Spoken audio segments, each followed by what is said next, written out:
British advanced pain clinic, నొప్పిమాయం surgery దూరం. For appointments 9155515563. 3 సినిమాలు ముచ్చటగా 3 వస్తున్నాయి. సంక్రాంతి సినిమాలు అనేటప్పటికీ ఒక ప్రత్యేక అనుబంధం అండ్ ఒక బజ్ అనేది కూడా ఉంటుంది. కానీ ఈసారి వస్తున్న 3 సినిమాల్లో ఎందుకో కొంచెం జోష్ తగ్గినట్టు అనిపిస్తుంది. మీరేమంటారు? అంటే సంక్రాంతికి కోడి పందాలు ఎలా ఉంటాయో అలాగే సినిమా పందాలు కూడా ఉంటాయి. ఒకేసారి 4-5 హీరోల సినిమాలు రిలీజ్ అయిన సందర్భాలు కూడా ఉన్నాయి. కాబట్టి సంక్రాంతికి ఆ కెపాసిటీ ఉంది. అంటే ఈ సినిమా చూసి ఇమ్మీడియట్గా ఇంకొక సినిమా చూసి ఆ తర్వాత ఇంకొక సినిమా, అంటే 4 ఆటలు చూసేసే మూడ్లో ఆడియన్ ఉంటాడు. కాబట్టి ఈ సెలబ్రేషన్కి ఆ కెపాసిటీ ఉంది కాబట్టి ఎన్ని సినిమాలైనా వేసేస్తారు వీళ్ళు. అయితే ఈసారి కేవలం 3 సినిమాలు మాత్రమే వస్తున్నాయి. ఈ 3 సినిమాలకి వాటికి ఉండేటువంటి ఇబ్బందులు వాటికి ఉన్నట్టుగా కనిపిస్తోంది ఇప్పుడు. అందుకని మీరు అన్నట్టుగా హడావిడి కనిపించట్లేదు. అంటే నిశ్శబ్ద విప్లవం జరగాలి ఏది జరిగినా, అటువంటి కండిషన్ అయితే ఉంది. సంక్రాంతి ఓపెన్ అయింది ఒక రకంగా, గేమ్ చేంజర్ బుకింగ్స్ ఓపెన్ అయినాయి రాత్రి నుంచి. సో ఏమిటి పరిస్థితి అనేది అక్కడ మొదలు పెడదాం. అక్కడ మొదలు పెడితే మార్నింగ్ షోస్ దీనికి బెనిఫిట్ షోస్ ఉండవు తెలంగాణలో అన్నారు, కానీ ఇచ్చారు. 4 నుంచి షో వేసుకునేటువంటి అవకాశం ఇచ్చారు, వేస్తున్నారు. దానికి కొద్దిపాటి హైక్ ఇచ్చారు, అన్నీ చేశారు. ఏపీతో పోలిస్తే తెలంగాణలో తగ్గింది. ఏది ఈ ప్రైస్ హైక్ అనేది ఏపీలో కొంచెం ఎక్కువ ఇచ్చారు, ఇక్కడ తక్కువ ఇచ్చారు. ఏపీలో 1 o'clock నుంచి షో వేస్తున్నారు, తెలంగాణలో మాత్రం పుష్ప అనుభవంతో 4 నుంచి అలౌ చేశారు. నిజానికి అసలు బెనిఫిట్ షోస్ ఉండవు అని చెప్పి ఆయన ఫ్లోర్లో చెప్పారు సీఎం గారు. అయినప్పటికీ మొదటి నుంచి కూడా ఉంటుంది అని కాన్ఫిడెంట్గా రాజుగారు చెప్తూ వస్తున్నాడు. అదే వర్కౌట్ అయింది. మొత్తానికి 4 నుంచి షోస్ పడుతున్నాయి. అలాగే షోస్ సంఖ్య పరంగా చూసినా కానీ ఎక్కువే ఉన్నాయి. కాబట్టి గేమ్ చేంజ్ చేయబోతోంది అనే అనుకున్నారు, కానీ బుకింగ్స్ తెరిచిన తర్వాత ఈ హడావిడి అక్కడ కనిపించట్లేదు. అంటే మార్నింగ్ షోస్ అన్నీ స్పీడ్గానే ఫుల్ అయినాయి. అంటే ఫ్యాన్స్ చాలా ఈగర్గా ఉన్నారు, ఎప్పుడెప్పుడు బుకింగ్ తెరుస్తారా అని. అలా యాప్ ఓపెన్ చేసి పడుకున్నట్టు ఉన్నారు వాళ్ళు. ఫైనల్గా మార్నింగ్ షోస్కి 6:30 వరకు హడావిడి కనిపించింది. ఆ తర్వాత తగ్గుముఖం పట్టింది. చాలా ఏరియాల్లో ఆకుపచ్చగా కనిపిస్తోంది తెర. ఆకుపచ్చగా అంటే జనరల్గా మనం ఏ సెన్స్లో తీసుకుంటాం అంటే పాజిటివ్ సెన్స్లో తీసుకుంటాం. సస్యశ్యామలంగా ఉంది అంటే సుభిక్షంగా ఉందని అనుకుంటాం. కానీ ఇక్కడ యాప్లోకి వెళ్ళి గ్రీన్గా ఉంటే, మీరు ఆ సెన్స్లో అన్నారు, గ్రీన్గా ఉంటే సీట్స్ అవైలబిలిటీ ఉందని అర్థం. అట్లా అవైలబిలిటీ విపరీతంగా ఉన్నట్టుగా కనిపిస్తోంది వాతావరణం. అంటే ఎందుకు జనాలు కనెక్ట్ కావడం లేదు, ఈ సినిమాకి వెళ్ళాలనేటువంటి ఆతృత లేదా అనిపిస్తుంది. అంటే దీనికి ప్రధానంగా 2 కారణాలు. ఒకటేమో శంకర్ మీద ఉన్నటువంటి అనేక అపోహలతో జనాలు ముందడుగు వేయటానికి కొంచెం సంశయిస్తున్నారు. రెండోది, ఈ సినిమాకి సంబంధించిన ప్రమోషనల్ యాక్టివిటీస్ బీభత్సమైనటువంటి స్థాయిలో అయితే జరగలేదు. సరే, ఏది ఏమైనప్పటికీ ట్రైలర్ కొంత ఈ సినిమాలో ఏదో ఉండబోతోంది అనే ఇండికేషన్ ఇచ్చింది బలంగా. కానీ ఒక రకంగా చూస్తే ఆ ట్రైలర్ తర్వాత బజ్ ఏదో కొంచెం వచ్చింది. అంతకుముందు అసలు ఇది కూడా లేదు. ఏమిటి సినిమా పరిస్థితి అనుకునే కండిషన్లోనే ఉంది ప్రపంచం. కానీ ట్రైలర్ కొంత పెంచింది. ఒక రకంగా అది పుష్ప రికార్డ్స్ని కొట్టింది వ్యూస్ పరంగా. అంటే దాదాపు అది పెట్టిన వెంటనే 180 million దాటిపోయి ఒక రికార్డుని అయితే కొట్టింది అది. కానీ థియేట్రికల్ కలెక్షన్ విషయంలో కూడా పుష్ప రికార్డులను కొడుతుందా ఇది అనే ప్రశ్న ముందుకు వచ్చినప్పుడు ఈరోజు కనిపిస్తున్న హడావిడి చూస్తే దాంతో కంపేర్ చేస్తే అది కనిపించడం లేదు, ఆ వేగం కనిపించడం లేదు. ఇది షో పడిన తర్వాత పరిస్థితి మారే ఛాన్స్ అయితే ఉంది. షో పడిన తర్వాత అంటే ఏపీలో 1 o'clock షో పడుతోంది, ఇక్కడ 4 గంటలకు పడుతోంది. 1 o'clock షోకి అక్కడ రిపోర్ట్ వస్తుంది బయటికి. అంటే 3-4 మధ్యలో ఇక్కడ షో పడే టైంకి అక్కడ రిజల్ట్ బయటకు వచ్చేస్తుంది. అక్కడ రిజల్ట్ బయటికి పాజిటివ్గా వస్తే మాత్రం ఇది జనాలకి ఎగబడతారు సినిమాకి. అప్పుడు ఇప్పుడు మనం చెప్పుకున్నటువంటి సస్యశ్యామలం ఉండదు. ఓకే, ఆకుపచ్చ అనేది ఎక్కడ కనిపించదు. ఆకుపచ్చ ఉండదు, పూర్తిగా నలుపు రంగులోకి మారాలి తెర. నలుపు రంగులోకి మారుతుంది అని ఆశిద్దాం. ప్రస్తుతానికైతే హడావిడి కనిపించట్లేదు. కానీ 10వ తారీఖు అంటే రేపు ఎర్లీ మార్నింగ్ 4 నుంచి సీన్ మారే అవకాశం అయితే ఉంది. అంటే పాత శంకర్ని చూడబోతున్నారు మీరు అని చెప్పి అందరూ చెప్పారు ప్రీ రిలీజ్ ఈవెంట్లో. మరి డెఫినెట్గా పాత శంకర్ కనిపిస్తే, పాత శంకర్ సినిమాలు రికార్డులు అంటే ఆ రోజుల్లో ఆయన డబ్బింగ్ సినిమా రిలీజ్ అవుతోందంటే ఇక్కడ స్ట్రైట్ సినిమాలు వెనక్కి సర్దుకున్నటువంటి సందర్భాలు ఉన్నాయి. కాబట్టి మళ్ళీ ఒకసారి ఈసారి మొదటిసారిగా ఆయన స్ట్రైట్ సినిమాతో వస్తున్నాడు తెలుగులో. సో ఒక బ్రైట్ హిట్ ఇస్తాడని అనుకుంటున్నారు అందరూ. అది సినిమా పడితే తప్ప ఆయన మీద ఉన్నటువంటి 2 బ్యాడ్ ఎక్స్పీరియన్సెస్ ఉన్నాయి. అంటే దాదాపు రోబో తర్వాత ఆయన రోబో 2 చేశాడు. రోబో 2 ఏడిపించింది జనాలను ఒక రకంగా. అంటే విలన్ పట్ల సింపతి వచ్చేలాగా, హీరో పట్ల కోపం వచ్చేలాగా తయారైంది అది. దాంతో సినిమా కనెక్ట్ కాలేదు. ఏమి మాట్లాడినా ఎంత చెప్పినా ఆ సినిమా నిరుత్సాహపరిచింది ఆడియన్స్ని. సో అక్కడి నుంచి మొదలైంది. ఆ తర్వాత ఐ వచ్చింది. ఐ అంతకంటే ముందే వచ్చింది. ఓకే, ఐ అంతకంటే ముందే వచ్చి ఇబ్బంది పెట్టింది. నిజానికి ఈయన 3 Idiots రీమేక్ చేయడం దగ్గర నుంచి స్నేహితుడా గందరగోళం మొదలైంది. ఇలా ఫైనల్గా సుజాత అనేటువంటి ఒక రైటర్ వెళ్ళిపోయిన దగ్గర నుంచి ఈయనకి కష్టాలు మొదలయ్యాయి అనేది వినిపిస్తున్న మాట. అయితే ఈ సినిమాకి కథ ఆయన తయారు చేసుకోలేదు. ఆయన కాకుండా ఈ సినిమాకి వేరే ఒక పాపులర్ డైరెక్టర్ కథ ఇచ్చాడు.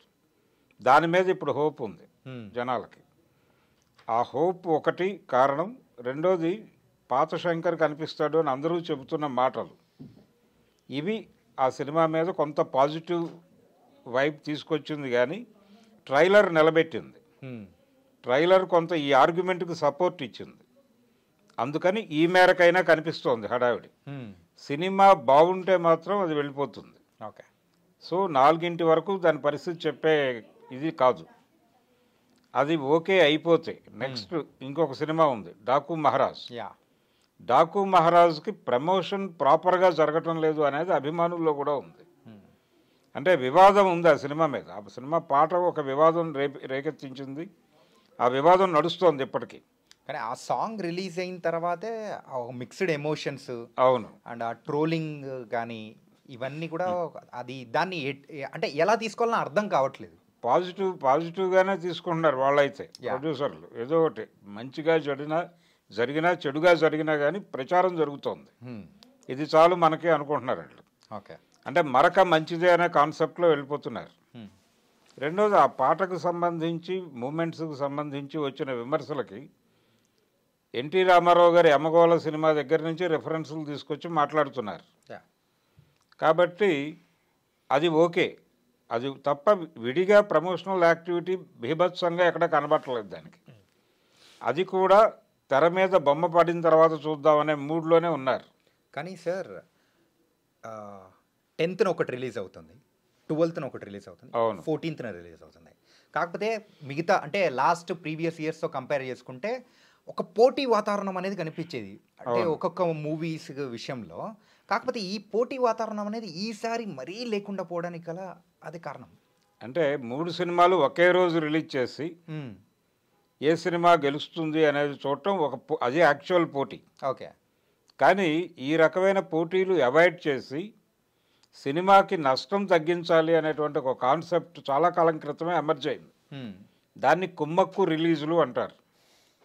అంటే సంక్రాంతికి కావచ్చు, ఏ పండగకైనా సరే ఒక పెద్ద హీరో సినిమా వేసి 2-3 చిన్న సినిమాలు వేసి అంటే 10 రోజుల పాటు పెద్ద హీరో సినిమా రిలీజ్ అయిన ఒక 10 రోజుల పాటు ప్రపంచంలో ఉన్న అన్ని థియేటర్లలోనూ ఆ సినిమాయే ఉండేటట్టుగా ఆర్గనైజ్ చేసి ఆడియన్స్కి ఆప్షన్ లేకుండా చేసి ఆ సినిమా కలెక్షన్ మొత్తం అది ఎంత వసూలు చేయగలదో అంతా వసూలు చేసింది అనిపించిన తర్వాత అది తీసి ఇంకో పెద్ద హీరో సినిమా వేయటం.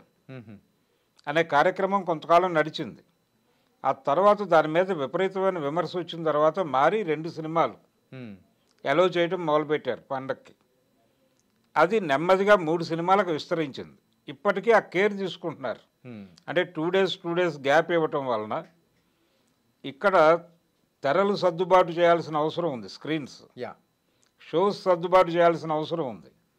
అందుకని మొదటి 2 రోజులు గేమ్ చేంజర్ తప్ప వేరే ఆప్షన్ ఉండదు ఎవరికి. ఓకే, ఆ టైంలో అంటే 10, 11 ఈ 2 రోజులు సినిమాకి వెళ్ళాలనుకున్న వాళ్ళకి గేమ్ చేంజర్ తప్ప ఇంకో సినిమా కనిపించదు, ఏ థియేటర్లో అయినా సరే. ఆ లెవెల్లో వేసేస్తున్నారు. ఇది అయిపోయిన తర్వాత గేమ్ చేంజర్ వచ్చినప్పుడు దీన్ని కొంత తగ్గుతారు. ఇలా నెమ్మదిగా అకామిడేట్ చేసుకుంటూ పెడతారు మూడిటికి. ఇలా ఒక డిజైన్ జరిగిపోయింది ఆల్రెడీ. ఈ డిజైనర్ దిల్ రాజు గారే 3 సినిమాలకి ఆయనే. ఏంటంటే ఈ యొక్క సంక్రాంతి దిల్ రాజు గారి లైఫ్లో ఇలాంటి సంక్రాంతి మరొకసారి రాదేమో, ఇంకా రాదు. ఏంటంటే 2 సినిమాలకు ప్రత్యక్షంగా, ఒక సినిమాకి పరోక్షంగా. అంటే పరోక్షంగా అంటే నైజాం వరకు ఆయన తీసుకున్నాడు. నైజాం వరకు ఆయన చేతిలో ఉంది డాకు మహారాజ్, దాని మీద హోప్స్ ఉన్నాయి.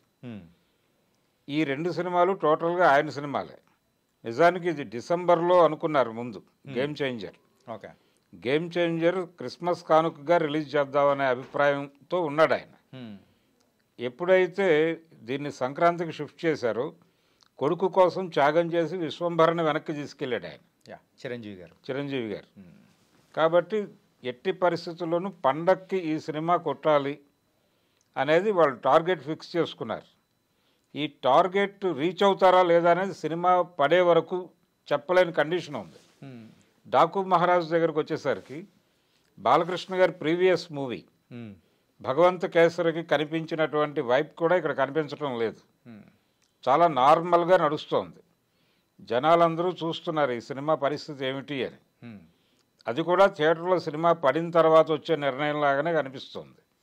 కొద్దో గొప్ప హడావిడి చేస్తోంది ప్రమోషనల్ యాక్టివిటీ పరంగా. సంక్రాంతికి వస్తున్నాం అనే పేరుతో అనిల్ రావిపూడి ఎక్కువ హడావిడి చేస్తున్నాడు. అంటే రకరకాల స్కిట్టులు చేస్తున్నారు, స్ట్రీట్ ప్లేలు చేస్తున్నారు, ఇలా జనాల్ని ఎంగేజ్ చేస్తున్నారు. అంటే పబ్లిక్ అటెన్షన్ని గ్రాప్ చేసే ప్రయత్నం చాలా ఎక్కువ జరుగుతోంది మిగతా వేరే మూవీస్తో కంపేర్ చేస్తే. ఇవేమో ప్రీ రిలీజ్ ఈవెంట్లు చాలా గ్రాండ్గా చేశారు ఏది గేమ్ చేంజర్కి. ఇక డాకు మహారాజ్ దగ్గరికి వచ్చేసరికి ఆ హడావిడి కూడా కనిపించడం లేదు. ఇది ఒక ఇబ్బందికరమైనటువంటి పరిస్థితి. ఇప్పుడు ఏమైనా పెడతారా అంటే ఇప్పుడు టైం అయిపోయింది కాబట్టి ఇంకా సినిమా థియేటర్లో పడిన తర్వాత దాని భవిష్యత్తు ఏంటనేది చెప్పడమే. గేమ్ చేంజర్కి 3-4 ఈవెంట్స్ చేశారు వాళ్ళు. చేసినప్పటికీ ట్రైలర్ వచ్చిన తర్వాతే దాని మీద కొంత హోప్ వచ్చింది.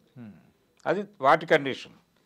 సంక్రాంతికి వస్తున్నాం అనేది మాత్రం నిరంతరం కొత్త పద్ధతులు. అంటే ఆయన షూటింగ్ స్పాట్లో ఉంటాడు అనిల్ రావిపూడి, ఎవరో వస్తారు కర్రలు తీసుకుని, టైటిల్ చెప్పకుండా పారిపోతాడండి డైరెక్టరు అంటారు.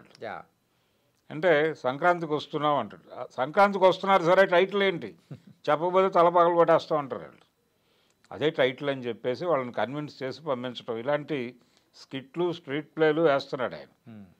అలాగే దిల్ రాజు గారితో కూడా నటింపజేసి, వెంకటేష్తో నటింపజేసి, ఇలా అలాగే హీరోయిన్స్తో కూడా బాగా విపరీతంగా ప్రమోషనల్ ఇంటర్వ్యూస్ ఇప్పించి ఆ సినిమా మీద ఒక పాజిటివ్ వైబ్ అయితే తీసుకురాగలిగాడు ఆయన. ఇప్పుడు కనిపిస్తున్న పరిస్థితుల్లో కొద్దో గొప్ప బజ్ ఉన్నదైతే సంక్రాంతికి వస్తున్నాంకి. కాబట్టి అట్నుంచి వెళ్లాల్సి ఉంటుంది. నెంబర్ 1 దానికి వేయాలి. అంటే ఇప్పుడు 2019 సీన్ గురించి కూడా మాట్లాడుకోవాలి. ఇక్కడ 2019లో కూడా సేమ్ వీళ్ళే వచ్చారు. వీళ్ళ ముగ్గురే అప్పుడు వినయ విధేయ రామాతో రామ్ చరణ్, కథానాయకుడు అనే సినిమాతో బాలకృష్ణ గారు, F2తో అనిల్ రావిపూడి వెంకటేష్, వాళ్ళు సేమ్ టీం. అదే టీం ఇప్పుడు వస్తుంది మళ్ళీ.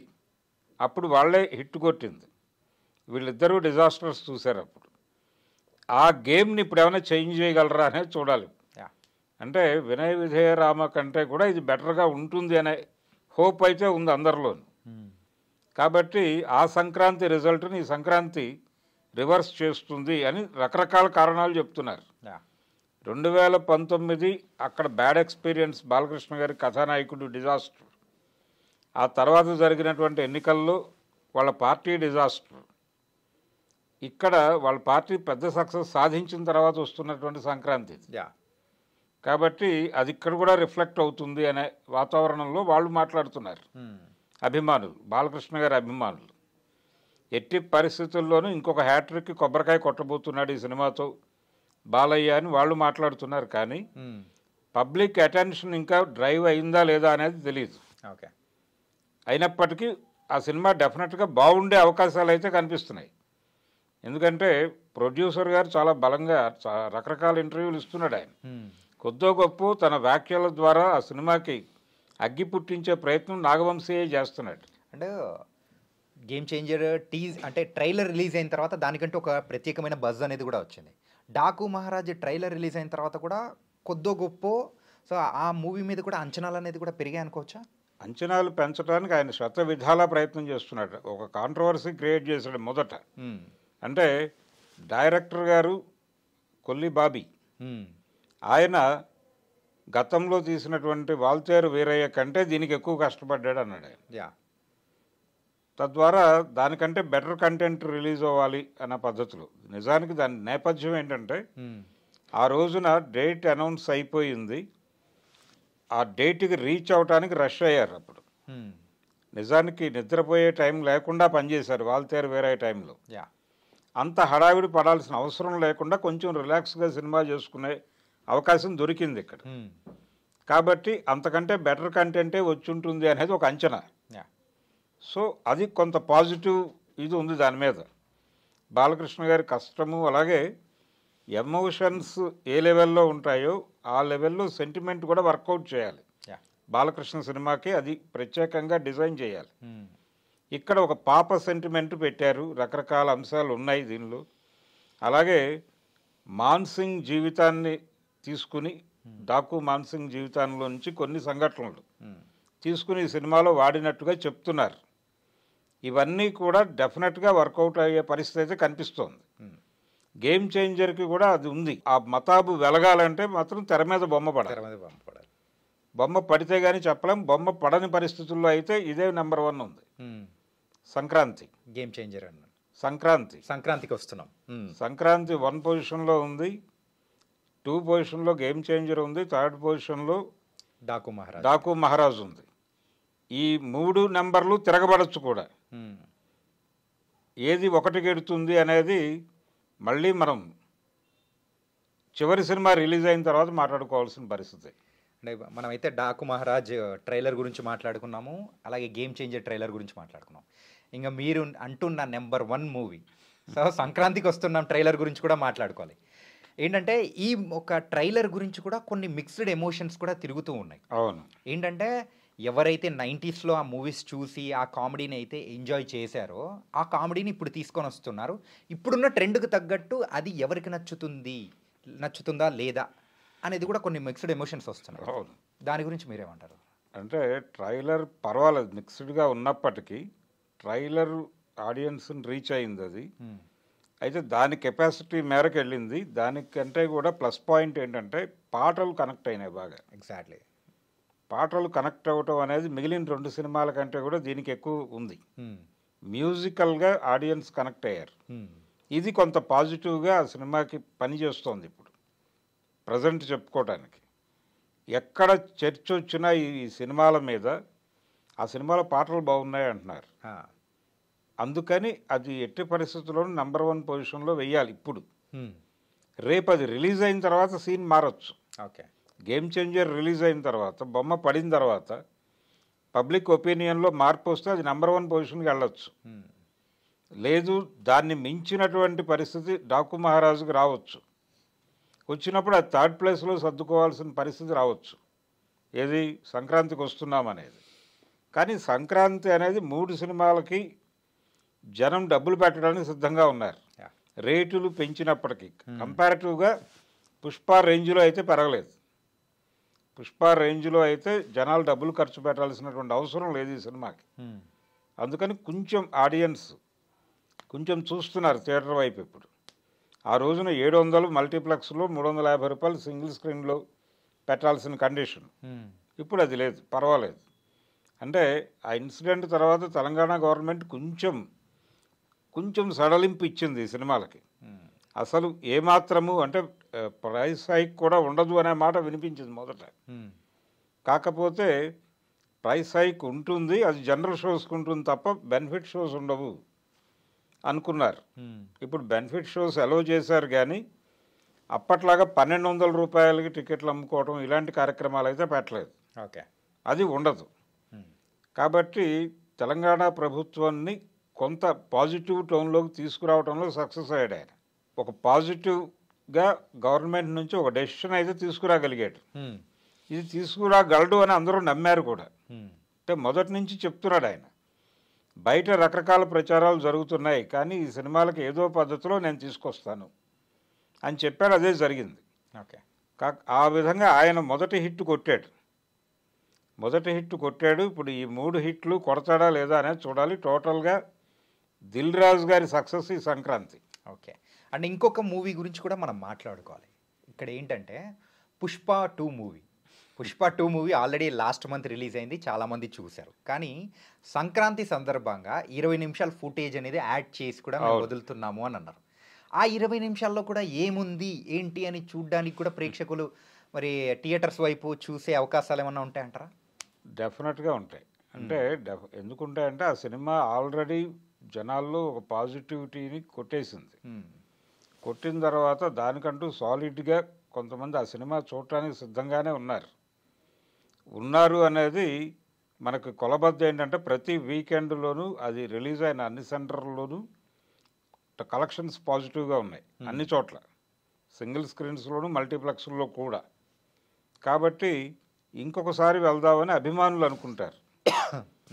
అంటే అల్లు అర్జున్ ఫ్యాన్స్ని మళ్ళీ ఒకసారి థియేటర్లకు పోటెత్తిస్తారు. ఆ రోజున 1200 నుంచి 3000 రూపాయల టికెట్లు కొనుక్కున్నారు. ఇప్పుడు 20 నిమిషాలు చూడటానికి అంత కష్టపడక్కర్లేదు. కాబట్టి ఈజీగా యాక్సెస్ ఉంది, కాబట్టి థియేటర్ ఫ్రెండ్లీగా ఉంది, కాబట్టి వెళ్ళిపోతారు. ఓకే, ఇది ఒక పాజిటివ్ సైన్. ఆ సినిమాకి వెళ్ళేవాళ్ళు దానికి వెళ్ళిపోతారు. దానికి దీనికి సంబంధం లేదు. దాని ప్రభావం ఏదో దీని మీద పడుతుంది అనుకోనక్కర్లేదు. ఈ గోలే, ఆ గోలే. కాబట్టి అల్లు అర్జున్కి పుష్పకి ఇది అడ్వాంటేజ్గా మారొచ్చు ఈ 3-4 రోజులు. ఈ పుష్ప 2 కలెక్షన్స్ విషయానికి వచ్చేటప్పటికి 1800 చిల్లర, అప్రాక్సిమేట్ ఒక 60 ఎంతో అయింది. ఆ 2000 crores మార్క్ను కొట్టడం కోసము ఈ 20 minutes ఎంతవరకు ఉపయోగపడుతుందంటారు? వాళ్ళ ఉద్దేశం అదే, 2000 crore అనేది కొట్టాలి అనే మాట చెప్పున్నారు వాళ్ళు మొదటే. ఓకే, మా టార్గెట్ ఇది అని చెప్పారు. అయితే బాహుబలిని కొట్టడం అనే కార్యక్రమం అయిపోయింది. కాబట్టి ఇది సక్సెస్ చాలు యాక్చువల్గా, అంతకంటే బీభత్సం అక్కర్లేదు ఇప్పుడు. అయినప్పటికీ ప్రయత్నం చేస్తున్నారు. ఈ ప్రయత్నం కూడా అక్కడ దాకా లాక్కెడుతుందా అనేది అనుమానమే. మ్యాక్సిమం ఎంత పెరిగినా ఇంకొక 70 వరకు లాగ్గలదు. అది 70 కలిపినా అంత కాదు.